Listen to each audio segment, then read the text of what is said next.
Hi, I'm Megan. So I'm going to go through my respiratory assessment today with my patient.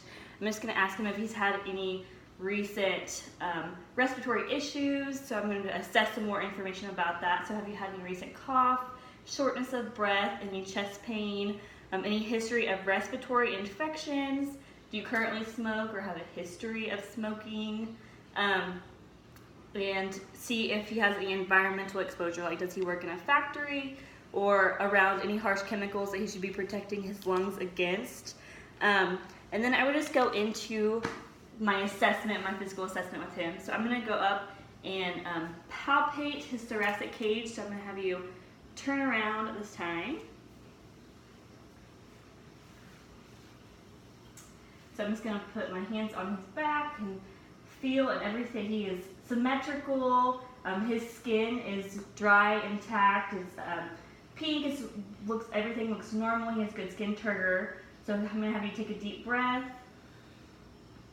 And his lungs expand symmetrically. I didn't feel any abnormal lumps or masses. He didn't have a lag in his breathing.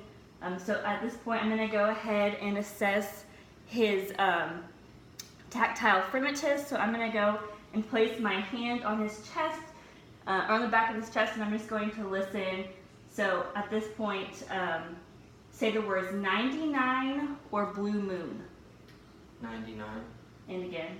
99. And again. 99.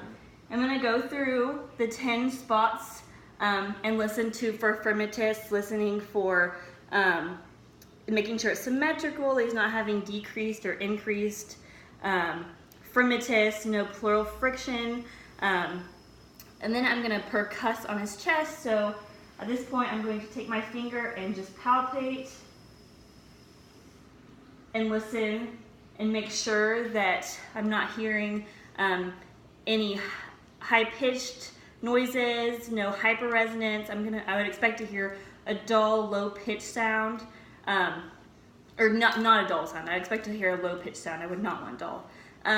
So then I would listen for his diaphragmatic excursion. I'm going to go through and do the same thing and palpate all the way down, and then I'm listening for resonance. So when I get to the point where I hear resonance, I'm going to mark it on his back, and then I would do it again and go through and do this until I hear the dullness. So then I would mark that point on his back, and then I would measure the distance between the two.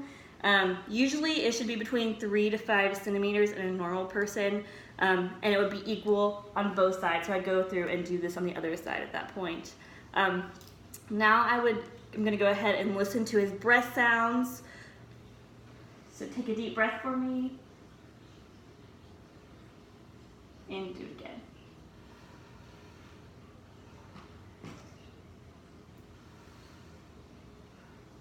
And I would go through and do that on all 18 spots on his back.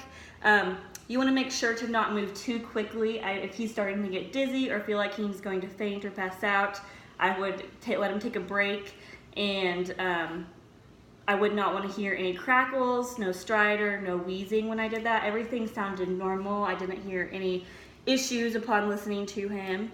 And then I would go, at this point, have him turn back around, and we would go through and do everything I just did on his back, on the front, listening, doing my breath sounds, doing the percussion, the tactile fremitus, all the things, and we would just do it on the front. And that is my assessment.